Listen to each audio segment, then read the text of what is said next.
Imagine a world where power was so absolute, it could force a daughter into the marriage bed of her own father.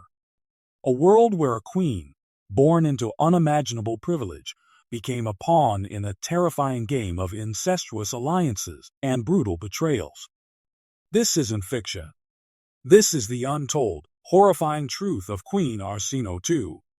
Everything you think you know about ancient royalty, about power, and about the lengths people would go to for control is about to be shattered. This isn't just a story of a queen.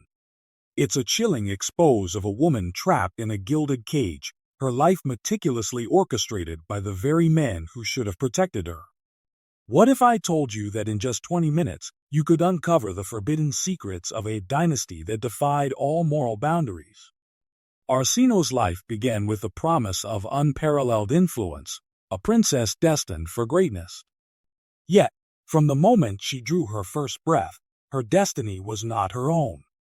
Her father, King Ptolemy I, the founder of Egypt's Ptolemaic dynasty, saw not a daughter, but a strategic asset, a living chess piece to be moved at his will. The stakes were nothing less than the future of an empire, and Arsinoe was the ultimate sacrifice. Her journey would plunge her into a vortex of incest, murder, and relentless power struggles, culminating in a union so shocking it remains almost unbelievable even today. How did a woman of such intellect and ambition endure such grotesque circumstances?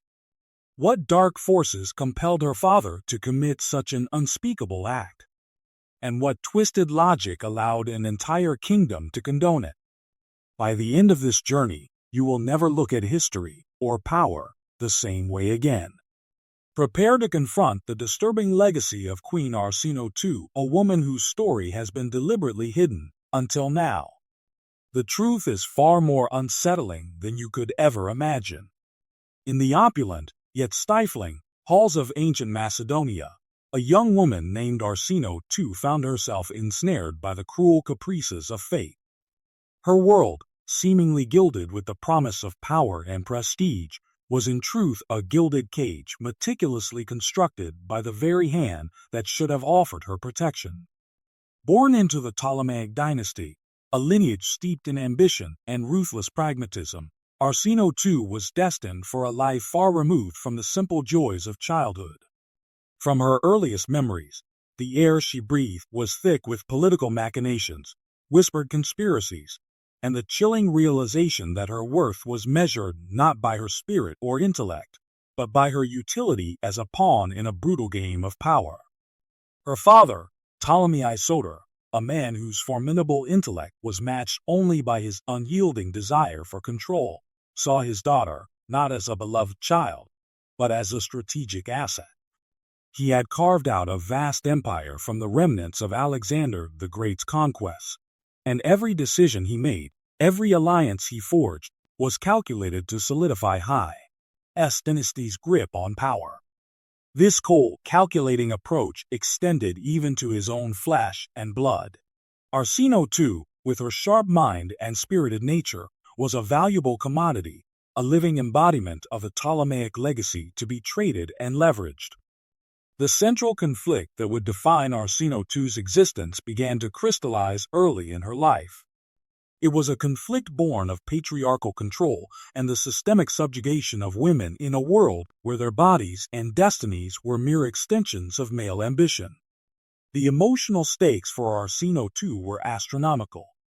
Her autonomy, her dignity, and ultimately, her very sense of self were on the line. She yearned for agency, for the freedom to chart her own course, but the currents of her father's will were too strong, too encompassing. Every interaction with Ptolemy I underscored this painful reality. His gaze was always assessing, his words always laden with unspoken expectations. For Arsinoe II, the palace, with its sprawling gardens and grand reception halls, became a stage for a silent, agonizing drama. She was a princess, yes, but also a prisoner, her future meticulously planned without her consent. This was the world Arsinoe II inhabited, a world where the lines between family and political necessity were blurred beyond recognition. setting the stage for a series of events that would shock even the most jaded observers of ancient history. Her struggle was just beginning, a solitary battle against an empire built on the subjugation of its women. The patriarchal control that defined her world extended its cold grasp even to the most sacred of bonds. Arsinoe, a princess of unparalleled beauty and intellect, found herself a pawn in her father's grand design for dynastic survival. He saw not a daughter, but a strategic alliance waiting to be forged, a living testament to his power to be bestowed upon a chosen ally. From a tender age, Arsinoe was groomed for this destiny, her education meticulously curated not for personal fulfillment, but for her eventual role as a queen, a vessel for heirs, and a bridge between powerful houses. Her first significant marriage, a union steeped in political expediency, was to Lysimachus, the aging king of Thrace. This was not a love match, nor was it a partnership born of mutual respect. It was a calculated move by Ptolemy I, designed to secure his borders and strengthen his position against the ever-shifting alliances of the Hellenistic world. Arsinoe, barely out of her girlhood, was thrust into a foreign court, far from the familiar comforts of Alexandria. Her new husband, a man old enough to be her grandfather, was a veteran of Alexander's campaigns, hardened by years of warfare and political intrigue. For Arsinoe, this was a stark introduction to the harsh realities of her station. Life in Thrace was a constant negotiation of power, a delicate dance of influence and survival. Arsinoe, despite her youth, quickly adapted, demonstrating a keen political in that belied her years. She bore Lysimachus 3 sons, securing her position and fulfilling her primary duty. Yet, even as she navigated the treacherous currents of court life, she remained a captive of her circumstances. Her will, her desires, her very identity were constantly subjugated to the demands of dynastic ambition. The gilded cage had merely expanded its bars, encompassing a new kingdom, but the confinement remained. This period, though seemingly stable, was merely a prelude to the greater turmoil that awaited her. The seeds of future conflict were sown in the very alliances that were meant to secure peace. Arsinoe's life, a tapestry woven with threads of power and sacrifice, was about to unravel further. The shadow of her father's ambitions, and the ruthless pragmatism of her lineage, would continue to dictate her path, pushing her towards an even more unimaginable fate. Her struggle for autonomy, for a life lived on her own terms, was an ongoing, silent battle against the relentless tide of patriarchal control. Arsinoe's spirit, though formidable, found itself increasingly constrained by the gilded cage her father had so meticulously crafted. Every lesson, every social interaction, every carefully orchestrated public appearance served to reinforce her predetermined role. She was not a person to be nurtured, but a piece on a grand chessboard, moved by an unseen hand. The whispers of court intrigue, once distant echoes, now pressed in on her, their implications growing clearer with each passing year. Arsinoe, with her sharp intellect, began to decipher the coded glances, the subtle shifts in conversation, understanding that her very existence was a pawn in a larger game of power. Her father, Ptolemy I, solidified his grip on Egypt, transforming it from a conquered land into the jewel of his nascent empire. His ambition knew no bounds, and Arsinoe understood, with a chilling certainty, that his vision for her was inextricably linked to his dynastic aspirations. He saw in her not just a daughter, but a living embodiment of his legacy, a strategic asset to be deployed for the greatest possible gain. The suffocating weight of this expectation pressed down on Arsinoe, threatening to crush her vibrant spirit beneath its immense burden. As Arsinoe blossomed into womanhood, her striking beauty and keen mind became subjects of intense scrutiny. The court buzzed with speculation about her future, each rumor a thinly veiled calculation of political advantage. She was a prize, a symbol of Ptolemaic power, and potential suitors from across the Hellenistic world vied for her hand, not out of love or admiration, but for the strategic alliances she represented. Arsinoe observed these machinations with a growing sense of dread, understanding that her choices, if they could even be called choices, were narrowing. The patriarchal control that had defined her childhood now tightened its grip, preparing Arsinoe for a fate she could not escape. Her faith, Ur's ruthlessness, once a distant concept, became a tangible force shaping her destiny. Every conversation about her future was steeped in political expediency. Every potential match weighed not by compatibility, but by its capacity to strengthen the Ptolemaic dynasty. Arsinoe's struggle for autonomy, for a life lived on her own terms, was an ongoing, silent battle against this relentless tide. The world she inhabited, though outwardly magnificent, was a prison of her father's design, and the walls were closing in. The weight of her father's ambition pressed down on Arsinoe, a suffocating shroud that promised a life of strategic alliances rather than genuine connection. Every passing year brought her closer to the inevitable, to a marriage that would serve the Ptolemaic dynasty, not her heart. She watched, powerless, as her fate was meticulously charted by the very man who should have cherished her autonomy. This was the chilling reality of her existence, a pawn in a royal game, destined to be moved and sacrificed at the whim of her powerful father. Then came the decree that shattered any lingering illusions of choice.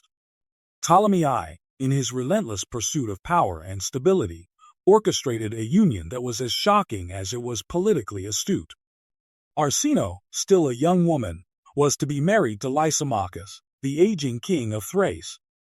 Lysimachus, a former general of Alexander the Great and one of the most formidable rulers of the Hellenistic world, represented a strategic alliance of immense proportions. For Ptolemy, this marriage solidified his western borders and extended his influence deep into Europe. For Arsinoe, it was a sentence.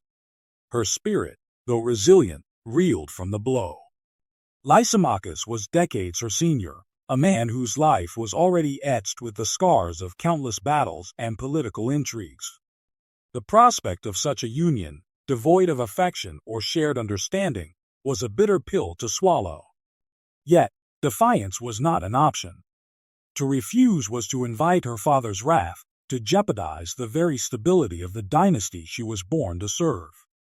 Arsinoe understood the unwritten rules of her world, the silent contract that bound her to her family's ambitions. As preparations for the wedding began, a profound sense of dread settled over Arsinoe. The opulent ceremonies, the lavish gifts, the celebrations that echoed through the palace halls, all felt like a macabre performance. Each stitch in her wedding gown, each jewel placed upon her, served as a painful reminder of her impending fate. She was being adorned not as a bride, but as a sacrifice, prepared for an altar of political expediency. The gilded cage, once a distant threat, was now closing in, its bars forged by her father's unwavering will and her own inescapable destiny. Arsinoe stood on the precipice of a life she did not choose, facing a future defined by duty and devoid of personal freedom. The weight of her father's decree pressed down on Arsinoe, a suffocating yes, crowd woven from dynastic ambition and cold calculation. The marriage to Lysimachus, a man decades her senior, was not a union of hearts, but a brutal transaction, a political chess move designed to secure Ptolemy's northern borders.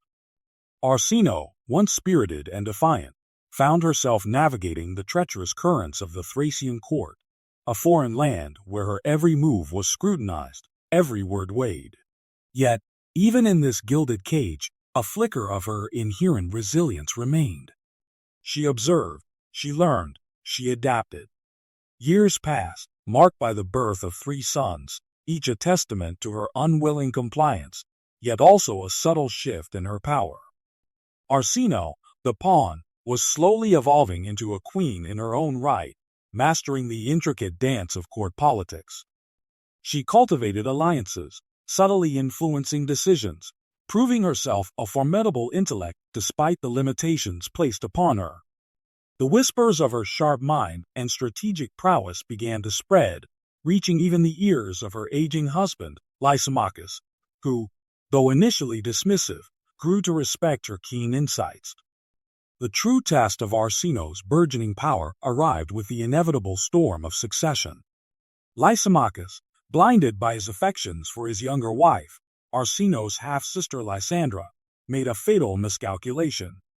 He executed his eldest son, Agathocles, Lysandra's husband, on trumped-up charges. This heinous act shattered the fragile peace of the court and ignited a civil war. Arsinoe, seeing her chance, moved with swift, decisive action. She rallied her own sons, leveraging the loyalty she had painstakingly built over years. This was Arsinoe's moment, the culmination of years of quiet suffering and shrewd observation. She would not be a victim any longer. She would not allow her children to suffer the same fate of political expendability. Her resolve hardened. She orchestrated a strategic retreat, securing her son's safety and laying the groundwork for her next move. The once helpless princess had become a queen, not just by title, but by will and action. Arsinoe, having survived the machinations of her father and the tyranny of her husband, was ready to seize her destiny. The battle for her future, and that of her lineage, had truly begun.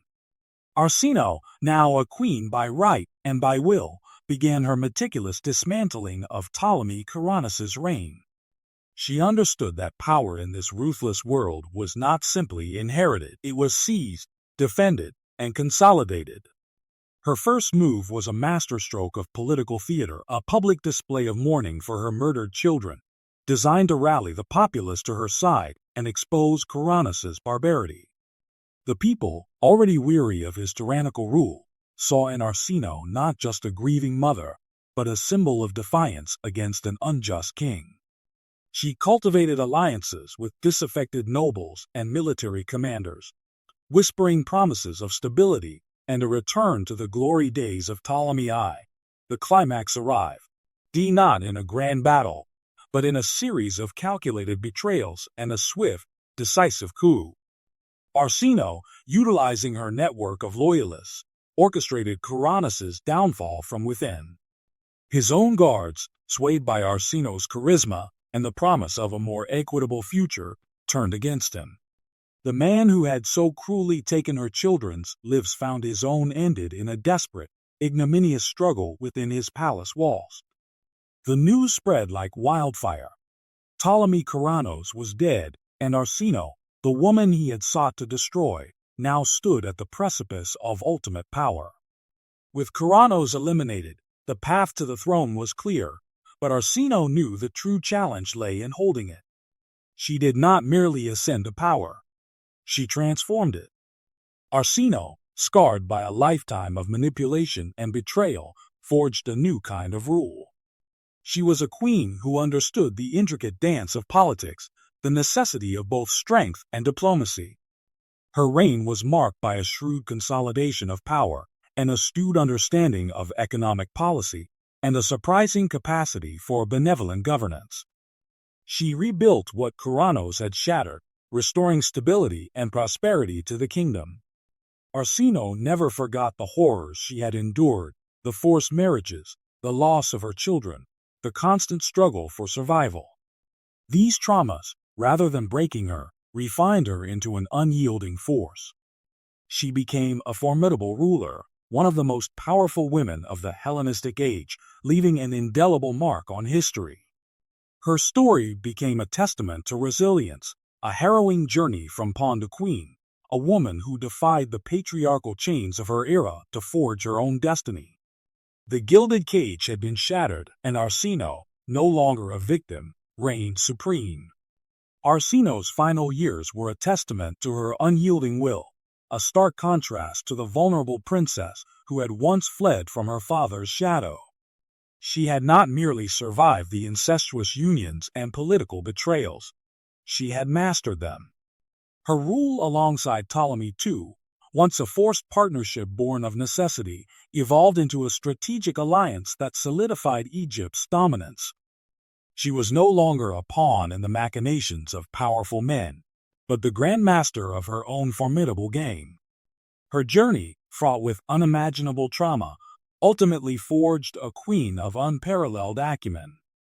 The scars of her past, the forced marriages, the exile, and the constant threat of assassination were not weaknesses but the very crucible in which her resilience was tempered. She transformed the horror of her early life into a formidable political weapon, understanding the ruthless nature of power because she had been its victim. This profound understanding allowed her to anticipate threats, outmaneuver rivals, and secure a legacy that few, if any, queens of her era could rival. When death finally claimed her in 270 BC, Arsinoe left behind an Egypt more prosperous and powerful than ever before.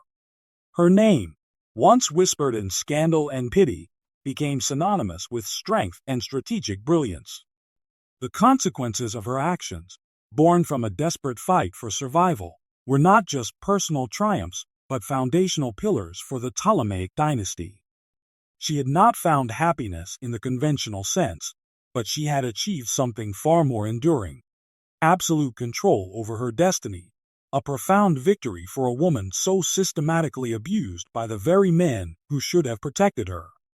Her story is a chilling reminder of the dark underbelly of ancient power, yet also a testament to the indomitable spirit of a queen who refused to be broken.